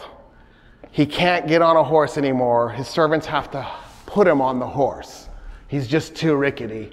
And he's completely blind. I don't mean partially blind. He can't see anything. He's the guy who's going to lead the Fourth Crusade. Isn't that cool? A blind 95-year-old Jerry. Feels shockingly similar to American politics. Anyway, it doesn't work. Enrico Dandolo had a 3-digit IQ. Anyway, so my analogy immediately fell apart. It's very disappointing. We'll work on it. Anyway, so Venice is going to lead this crusade with this 95-year-old at the front. But the Venetians are so amazing. See, I told you my bias was coming through. They figured out a way to have their cake and eat it too. They're not going to break the treaty with Aladdin. That's what's cool about this. So the first thing they do is Enrico Dandolo goes to the Crusaders. So it's this big German and French army that need to load up on the ships. And he goes, "Do you have the money?" Because they're supposed to pay him. This isn't voluntary. It's Venice. Nothing is voluntary with the Venetians. It's not going to happen. And they're like, "No, we don't have the money." And by the way, the Pope has agreed to this. This is an official crusade. It's the Fourth Crusade. It's an official Fourth Crusade. So Dandolo goes, "Okay, if you don't have the money, then you have to do me a favor, and then I'll take you. And then you'll pay me later." And the Crusaders are like, "Okay, what's the favor?" He goes, "Zardar. There's a town that's driving the most serene Republic of Venice nuts. We're not as serene as we like to be. They're competing with us, and it's pissing us off. We're going to go put that down first." And the Crusaders go, "I don't think we can do that." And Enrico Dandolo goes, "Oh yeah, we can. It's not that big of a town." And they go, No, it's not bad. They're Catholic, and they're ruled by Hungary. Zardar belongs to the Kingdom of Hungary. The King of Hungary is not only Catholic, Hungary's not only Catholic, but they're like good friends with the Pope. We're a Crusader army in the service of the Pope. We can't attack the Pope's allies." And Dandolo goes, "Yes, you can. If you want to go to Jerusalem, we're putting down Zardar." And the Crusaders go, "Okay, I guess." They invade, they capture the city, they sack the place. It's a disaster for Zardar. Like they don't completely delete it, but they essentially delete it. And they plunder the thing. The Pope finds out, he excommunicates Enrico Dandolo, and he interdicts the crusade. It's the equivalent of being excommunicated. The crusade, the Holy Crusade got interdicted. So all the Crusaders are like, "Oh, what does that mean? Like if we die, do we go to hell? What does this mean? We're here to fight for Jesus." And Dandolo's like, "Do you want to go to Jerusalem or not?" And they're like, "All right, fine." And they get back on the ships and they start sailing down the Adriatic. They're coming around the Peloponnesus, where Sparta was in its infinite glory. By the way, the Spartans are bloated. They're not nearly as cool as you would think they are. Anyway, whatever. Different story. Long time ago. They come around the Peloponnesus, and they should head east at that point. And Dandolo goes, "I have a suggestion." By the way, it's not like he just came up with it. It was his plan from the beginning. "What if we go to Constantinople first?" And the Crusaders are like, "Why would we do that? We should go straight to like Syria or Lebanon or Palestine or something." He's like, "I really want to go to Constantinople first. The fleet's mine. I'm ordering it to go to Constantinople." As they're heading to Constantinople, Dandolo knows he needs to get them on board. So he tells the Crusaders, "Okay, so what I want to do is I want to overthrow the Roman emperor and replace him with a puppet emperor." And the Crusaders are like, "Why would we do this?" He goes, "Well, think about it. The Roman Empire, it's a lot smaller than it used to be, but it's still very rich. If we had a puppet on the throne, it could help us out a lot." And the Crusaders go, "Yeah, I guess that makes sense." They show up. The emperor runs. He flees the city because he knows what's coming. He doesn't want to die. And they immediately prop up a puppet. And they just kind of hang out, start taxing the living hell out of the Romans. And the Romans are getting crushed underneath the heavy weight of these heavy taxes, trying to figure out what they're supposed to do in this circumstance. And after about 2 years of occupying Constantinople, Dandolo goes, you know what would be better than a puppet? We just take over. And the Crusaders go, why would we do that? Think about it. We would just plunder the Roman Empire. It'd be ours. And we could take all that wealth and we could use it to send your army to Jerusalem. And he talks the Crusaders into attacking the Roman Empire that they're already inside of. They're already in Constantinople. They have a puppet emperor. They do it. They're like, yeah, this sounds like a good idea. Let's do it. They sack Constantinople. They go on a rampage. They're murdering people. They're raping people. They're stealing wealth. They're finding gold. It is a nightmare. Romans are jumping off the walls, trying to escape every direction they can, in part because they're shocked. They knew that this was a screwed up situation, but it just didn't occur to them it was going to turn into a massacre. And they're like running every different direction. And the Crusaders, the Fourth Crusade, successfully destroys the Roman Empire. They stay. They never go to Jerusalem. They never leave the Roman Empire. They don't invade Syria. They realize, why would we go to Jerusalem when we can just carve out land here and have our own little fiefdoms?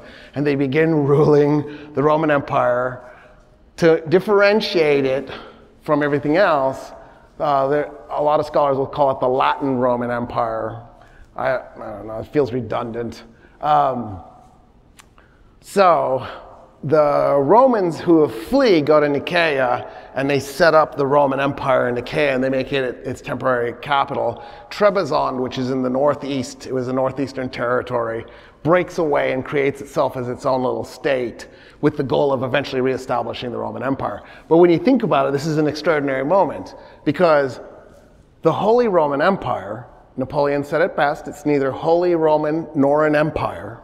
It was the German Confederacy, claimed to be the Roman Empire, hence its bizarre name, the Holy Roman Empire. The Crusader state, the Fourth Crusade, the state it makes Constantinople as its capital, claims to be the Roman Empire. And then the guys in Nicaea claim to be the Roman Empire. There were 3 Roman empires at the same time. It must have been so confusing. I'm going to the Roman Empire. Which one? Which one? The holy one? No, not that one. The real one or the fake one? Which one do you think is fake? Which one do you think is real? Anyway, what a mess. Isn't that cool? They will rule Rome for 57 years. Finally, in 1261, the thing implodes. The guys in Nicaea and Trebizond manage to reassert themselves. They take over Constantinople again, and they switch the official religion back to being Orthodox, dumping the Catholic Church. And that's the end of the Fourth Crusade, which never actually got to the Middle East. But it is my favorite crusade, for sure. So don't get me wrong, the Venetians were totally involved in the First and Second Crusades as well, so it's not like my people missed out on those. But they were late to the First Crusade, which makes me bitter. The Genovese were doing it in the beginning, but we eventually figured out how to knock them out and take over their slot. So, but I feel like Enrico Dandolo brought it to a whole new level. I think he died at age 98. That must have been so disappointing. He's at the prime of his life, can't see Constantinople even though he's there. And that's to warn me. I should start winding up. All right, so one more crusade, because you can't get enough of them. So this one was not an official crusade, and it actually wasn't one, it was actually 2 crusades. So I should tell you the wrong story first. It's called the Children's Crusade. It takes place in 1212. So at one point, I encountered some literature that said it never took place. This is false. This is made up. please stop saying this happened. That's not true. It is true. It did happen. It maybe didn't happen the way the traditional narrative goes. So for the record, there really was a children's crusade. There were actually two. So I'll tell you what the probably false narrative was. So a shepherd boy in Germany or France convinces a bunch of children to do a crusade. The thinking is that if children show up in Jerusalem, that the Muslims won't be able to kill children, it's just too horrific. And so they'll surrender and hand Jerusalem back over to Christian rule, and they'll be so moved by the children, they'll probably just convert to Christianity in the process. So that was the story, and a bunch of children, thousands of them, mostly from Germany but also from France, cross the Alps, go to Venice. When they arrive in Venice, they tell the Venetians their plan. The Venetians go, "You want us to take you to Palestine?" And the children are like, "Yeah." And the Venetians go, "We'll do it for free. Get on board, little children." And the kids get on the ships, and the Venetians sail to Tunis, not Palestine, and sell them into slavery. Now, I'm just going to go ahead and admit it. I do actually kind of hope that is what happened, because as a Venetian, that would be a moment of pride for me that they figured out how to make use of those children. Just saying. But we have two slightly better narratives that are probably more accurate. One of them is that there's a German shepherd. Again, what's with these shepherds? Anyway, he talks a bunch of German kids into doing this, but some adults go along too. They go and they work their way to the other side of Italy, not Venice, but Genova. So that's sad to me, because as a Venetian, I don't like the Genovese. So they get to Genoa, and they weren't going to ask for ship's passage. That's ridiculous. Of course, the Genovese aren't going to take them for free. What the boy had told them was the sea would open up in front of them, just like for Moses, and they would be able to walk to Jerusalem through the Mediterranean. So they get there, and they're waiting for the sea to open up. Nothing happens, and that's strange. And so they start praying over and over and over and over again. Day after day after day, they're praying. The sea doesn't open up. Some of the children go, "I think we were hoodwinked," and they start heading home. But think of the walk they've got. That's a long walk. I got to go through northern Italy, over the Alps, through Austria, back into Germany. A lot of the kids didn't make it back. Eventually, this boy realizes it's not going the way he thought, and he decides he's going to walk down the Italian peninsula. He's trying to figure out a way to go. A group of Genovese sailors go, "Look, we get that you've been hoodwinked, but we feel bad for you. Do you want to go on the crusade anyway? We'll take you for free." And some of the kids do get on the ships. They're never heard from again. So maybe the Genovese sold them into slavery. It's not clear. So maybe a little part of the story did turn out good, but I don't know. Then at some point, the parents track down the kid. Oh no, they don't track down the kid. They track down the kid's father, figure out who he is, and they execute him because they're so pissed that their children have been lost to this folly. So that's one of the stories that almost certainly did happen. The other story that almost certainly did happen was a French shepherd. So keep your children away from people with sheep. It is not something you want your children to be around. He gets an even bigger group. I think the numbers are 10, 20,000 people. He marches south, and at some point he gets into trouble with clergy because the Catholic Church is against this. They're like, "No, stop, go back.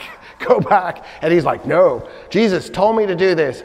Jesus talks to me. I hear him in my head. I am taking these kids to Palestine." It's the same year. It makes you wonder, was he a copycat? Anyway, they get to the coastline. There's actually a little bit of a fight in France. between them and some of the nobility, and eventually the kids break up and just go home. And that's it. You can see why I like the first story the best. But we don't always get our way. Sometimes we have to yield to something that's more factual. It's always really disappointing, but that's probably for the best. The Crusader state limps along. So there are no more crusades that go to the Middle East. The third one was the last one that made it. There are more crusades, as in Pope-sanctioned crusades, but they're like the Vend Crusade and the crusade that takes place in the Baltic states, and there's some crusades that take place in Spain. Having said that, though, the Crusader state actually manages to hang out. So one of the really weird side effects of Conrad de Montferrat becoming the king of Jerusalem and then Richard zapping him, Richard turns to Guy de Lusignan and goes, "You're not king anymore." And Guy's like, "I know." And Richard goes, "Well, I have to leave. Somebody has to rule Cyprus in my place. You want to be the king of Cyprus?" And Guy goes, "For real?" And he goes and becomes the king of Cyprus. He rules Cyprus for 2 years, dies, but his heirs take over, and they end up ruling Cyprus for centuries. The Lusignan dynasty ends up this permanent leadership group for Cyprus. Really until the Ottoman Empire takes it over. So in a really strange way, Guy kind of makes it through. Actually even before we get to that, in 1218, Al-Adil gets a surprise that he's completely unprepared for. The Crusaders actually invade Egypt. They invade Damiette. When they do, Al-Adil actually brings an army up and he parks it to fight them. But the Damiette was set up in this really cool way. It had a fortress, and on one side is the Nile. It was the access point to the better branch of the Nile for trade purposes. It was bigger and had a bigger draft, so bigger ships could go through it. But it also made the city vulnerable on that side. So what they did was, the defenders of the city did, was there was an island really close to the shore. They built a citadel on the other side of the Nile. They built a citadel on that island, and then they put a massive chain that they anchored in the city wall and then the citadel on the island, so that no ships could get past, so that nobody could do a naval invasion on the vulnerable side. So the Crusaders are stuck because they can't get past this thing. Days turn into weeks, turn into months. The Crusaders come up with a genius idea to build 2 towers on ships, 2 ships. They put the 2 ships together and they put towers on them, and they go and they do a siege on the citadel. They capture the citadel, break the chain. While they're doing this, Al-Adil is trying to figure out how he can come to the aid of the city. He keeps trying to negotiate with the Crusaders to talk them out of this. He keeps telling them, trade is better than killing. Please, let's switch back to that. And every time he does this, the Crusaders go, "Oh, we think you're weak."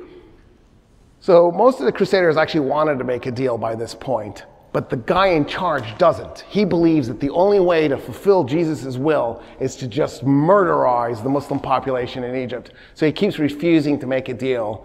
So while Al-Adil is trying to negotiate a deal, the Crusader army captures Damiette and then begins marching towards Cairo. There is nothing Al-Adil can do. He's not in position to do anything about it. He's starting to really panic. And then the floods come, the annual floods. And the Crusader army doesn't seem to notice that the Nile is rising, and they just keep marching. And Al-Adil is like, "All right, I'll just wait."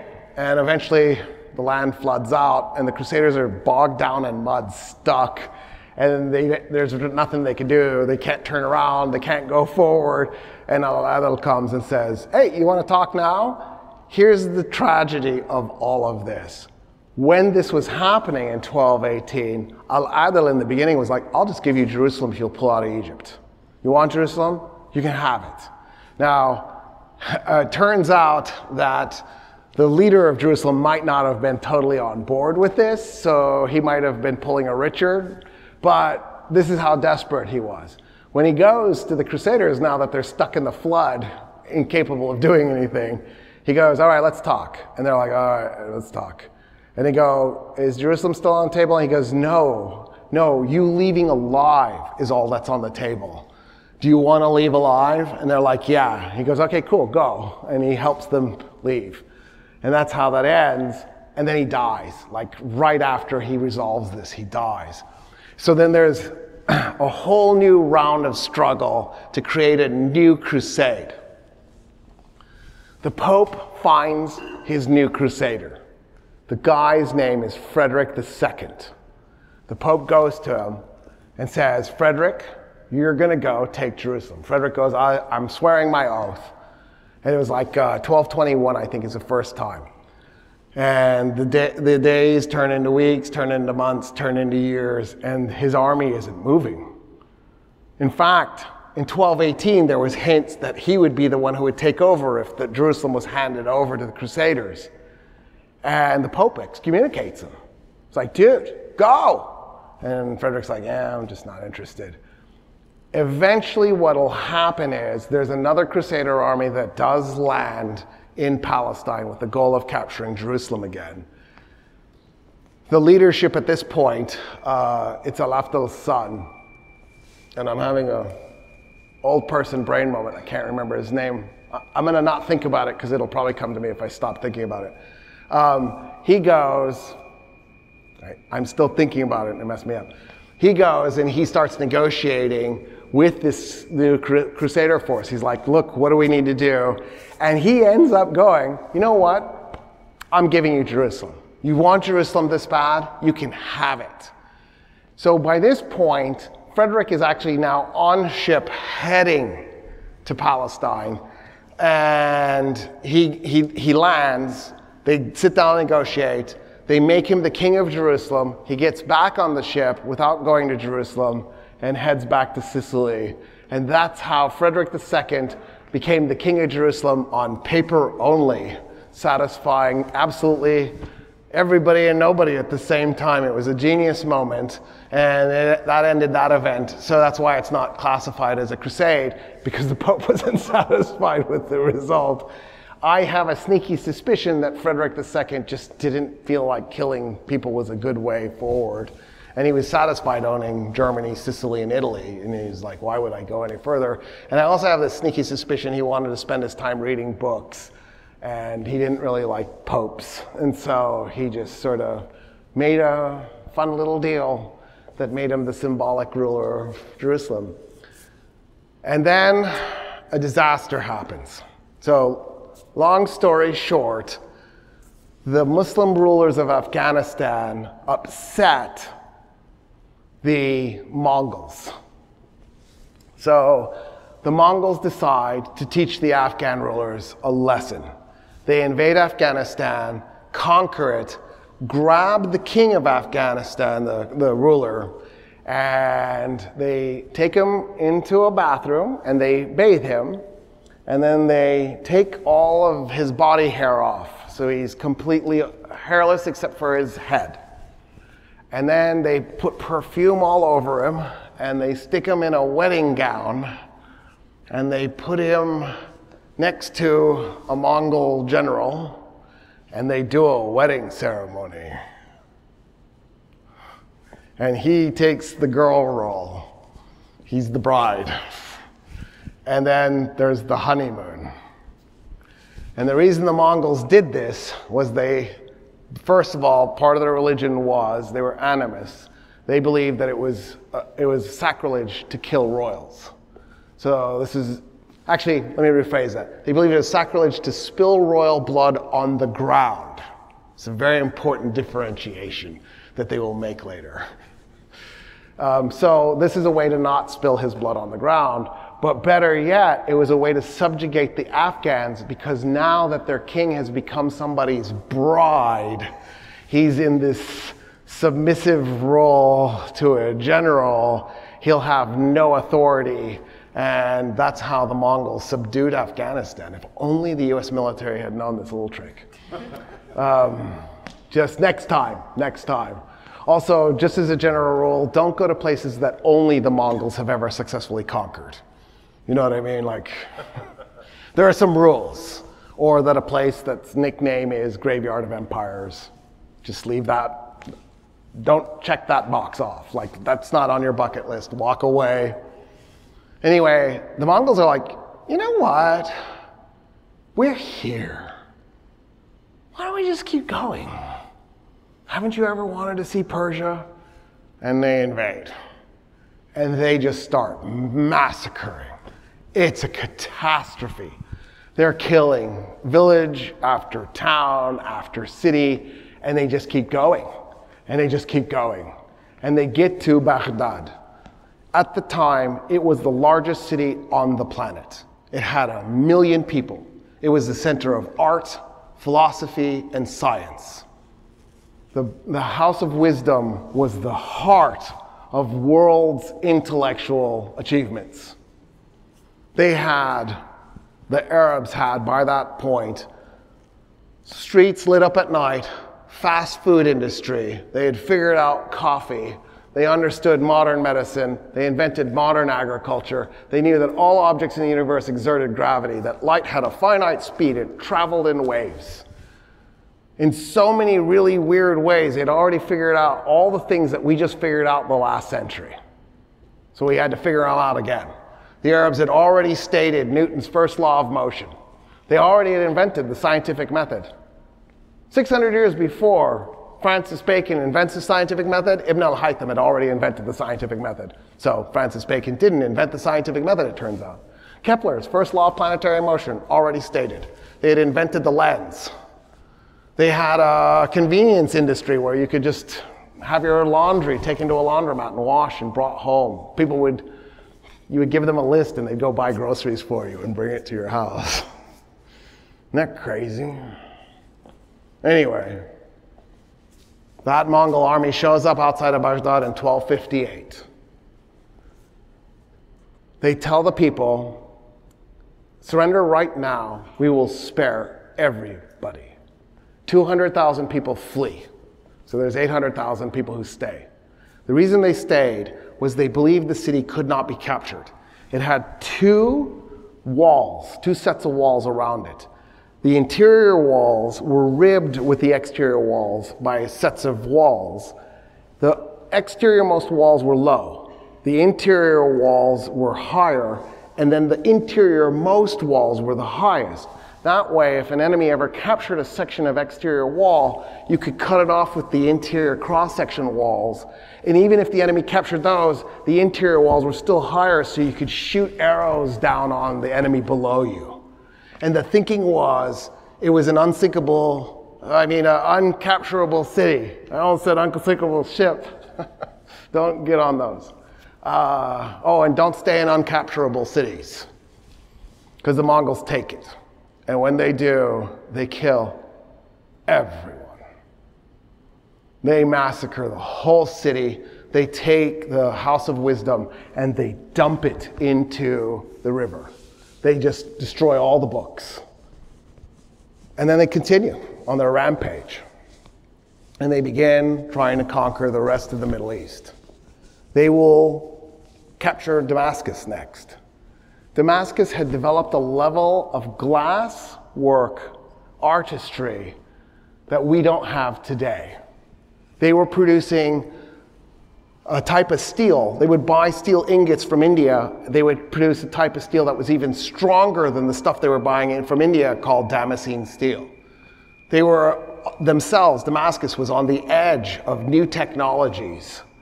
And the defenders knew not to stay. The people knew not to stay. They abandoned the city. The Mongols went on a rampage and smashed all of the glass and shattered it into the streets. And so with the night lit lamps, the streets twinkled shockingly and eerily, like in the 1930s in Germany. Because history really does repeat itself. And then the Mongol army turned south because they were thinking, we're going to go take Egypt. They get to Palestine in 1260. By this point, the Ayyubids have been overthrown and they've been replaced by the Mamluk. Mamluk means owned. At some point, the army, which was largely made up of armed slaves, asked itself a really strange question. wait a minute, I'm a slave, I have weapons, almost nobody else has weapons. Why am I a slave again? And they rose up and took Egypt over.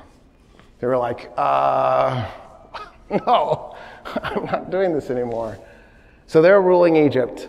It's their responsibility to stop the Mongol army. At this point, the Mongol army had never, ever been defeated on land.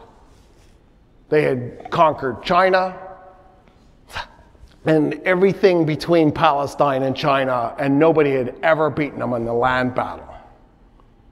So the Mamluks show up in Palestine to defend it at a place called Ain Jalut.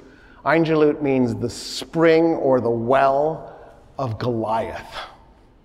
And that's how the Mamluk army feels. They're David fighting the Mongols, Goliath. So it was the perfect spot to do this. The Arabs get in the ranks. They're outnumbered. The Mongols had silk armor, which was really better than metal armor. When an arrow hit the silk, because it's very hard to cut the silk, it would bunch up in front of the arrow. So it'll still stick in your flesh, but because the silk is bunching up, it'll stop the arrow. And then what you do is you just grab a fistful of silk, you twist, and you pull the arrow out, and the injury is minor. So like the Mongols even had this fantastic silk technology that they were deploying on the battlefield. The Mamluk know they're probably not going to win, except for one little twist. Turns out they had just invented the cannon.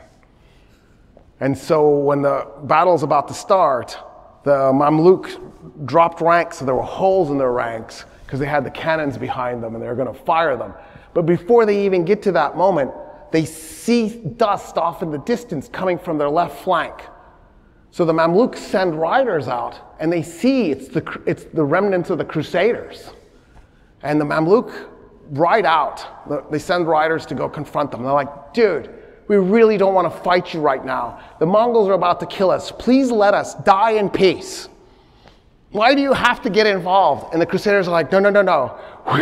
We're here to fight for you. At first, we liked the Mongols. We thought an enemy of an enemy is a friend.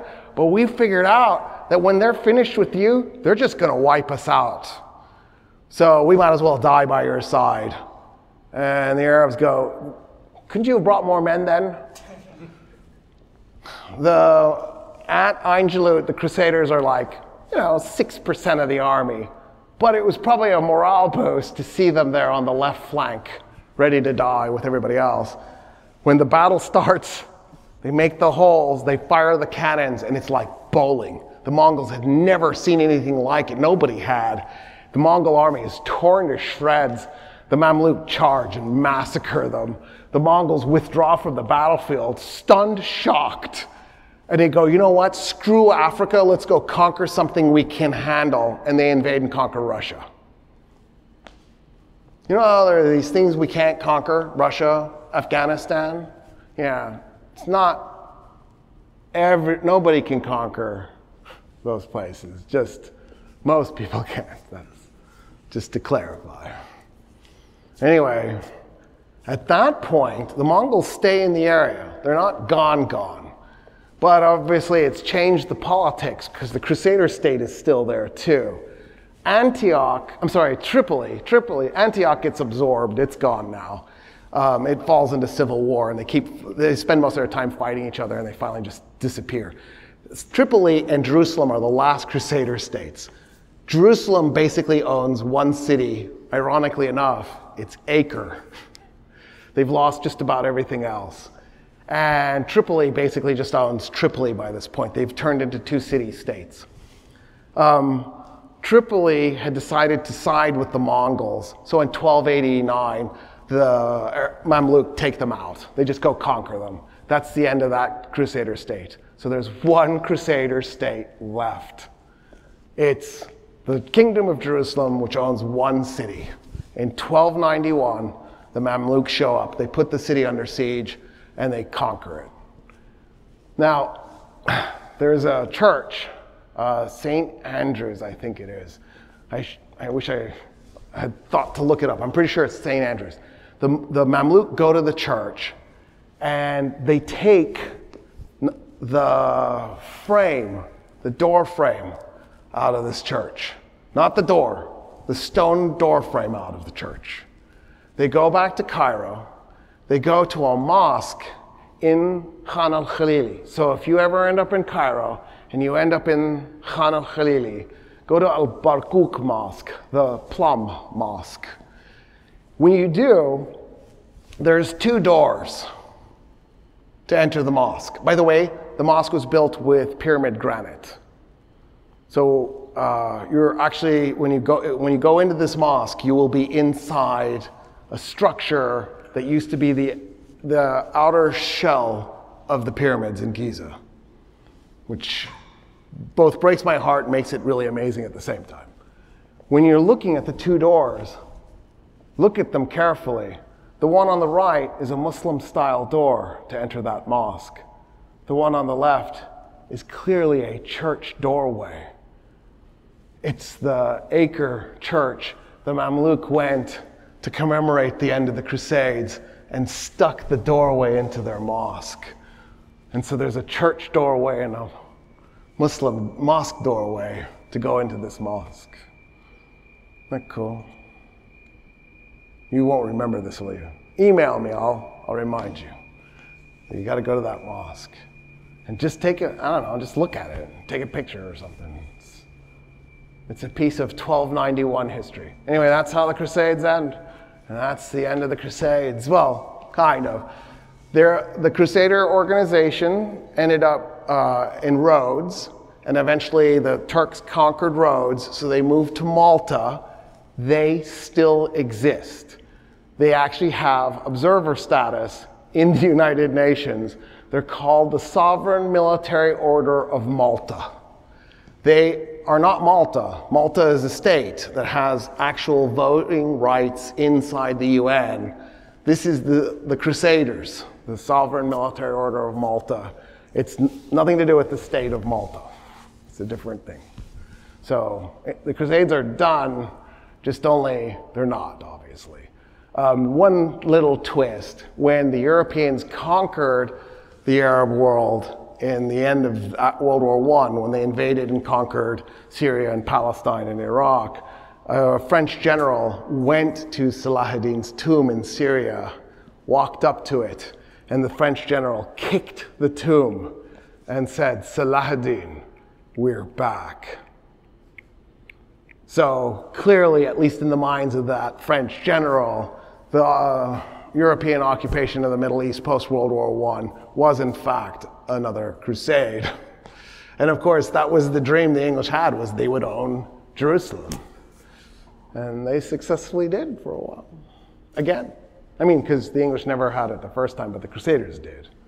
That would be the first time the English got it. Like Richard never set foot in Jerusalem.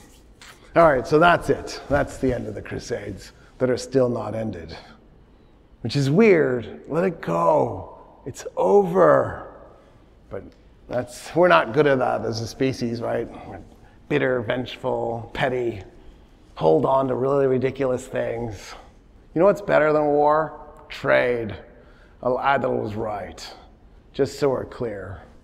Let's make everybody rich. Why you gotta kill each other? For what? You can't, what are you gonna gain out of it? I don't understand. Anyway, thanks for being here, and I'll see you again sometime, like some of you tomorrow.